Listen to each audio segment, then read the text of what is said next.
Ofwat, the water regulator for England and Wales, has ordered 13 water companies to collectively return nearly £158 million to their customers after consistently failing to meet essential service and performance standards. These shortcomings primarily concern reducing pollution, preventing leaks, and addressing water supply interruptions, with the added issue of a drop in customer satisfaction. As a result of these failures, the affected companies are required to lower bills for millions of customers across the two nations in the upcoming year, providing direct financial relief. This fine, totaling £157.6 million, represents a significant increase compared to last year's penalty of £114 million, indicating that water companies are continuing to struggle with meeting regulatory expectations. The increased penalty suggests that despite previous warnings, many companies have failed to improve their operations in key areas that directly affect their consumers and the environment.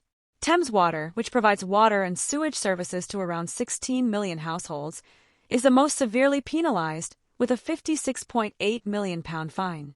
This represents more than a third of the total penalty imposed on the sector. Thames Water has been under increased scrutiny due to its ongoing financial difficulties. The company is actively seeking billions of pounds in fresh investment to avoid entering administration, following concerns about its ability to maintain services and infrastructure. The fine reflects Thames Water's failure to meet its regulatory obligations in a number of areas, most notably its poor performance in reducing pollution incidents and leaks, which have been a long-standing issue for the company. Despite being the largest water company in the UK, Thames Water has faced repeated criticism from both the public and environmental groups for not doing enough to safeguard natural water resources and improve the reliability of its services. The penalty is intended to hold the company accountable and encourage it to address these systemic issues. Other major water companies facing penalties include Southern Water, which has been fined £43.5 million, and Yorkshire Water, fined £19.3 million. Both companies have also struggled to meet their targets for improving water quality, reducing environmental harm, and enhancing customer service. Southern Water, in particular, has been heavily criticized in recent years for its role in multiple pollution incidents, including the illegal dumping of untreated sewage into rivers and coastal waters, for which it has already faced significant fines and legal action.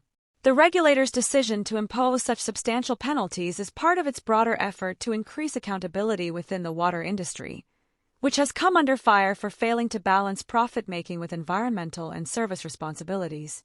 Customer complaints about water quality, supply interruptions, and leaks have risen sharply in recent years, alongside growing concerns about the environmental impact of poorly managed water systems.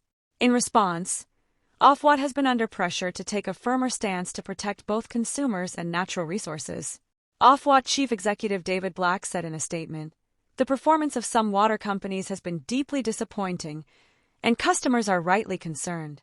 Companies cannot hide from these failures.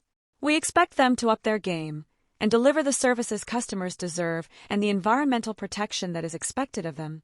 Black also emphasized that the fines are not just punitive but designed to incentivize improvements across the sector.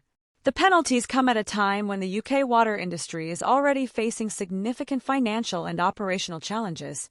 In addition to seeking billions in equity, Thames Water and other companies are under increasing pressure to modernize their aging infrastructure to cope with the growing demands of population growth and climate change. The water regulator has warned that without significant improvements, these companies could face even harsher penalties and tighter regulatory controls in the future. The money being returned to customers is intended to reduce household bills, which is welcome news in the current economic climate, where inflation and rising energy costs have put additional financial strain on families. However, consumer advocacy groups have pointed out that the fines alone are not enough to address the broader issues within the water industry.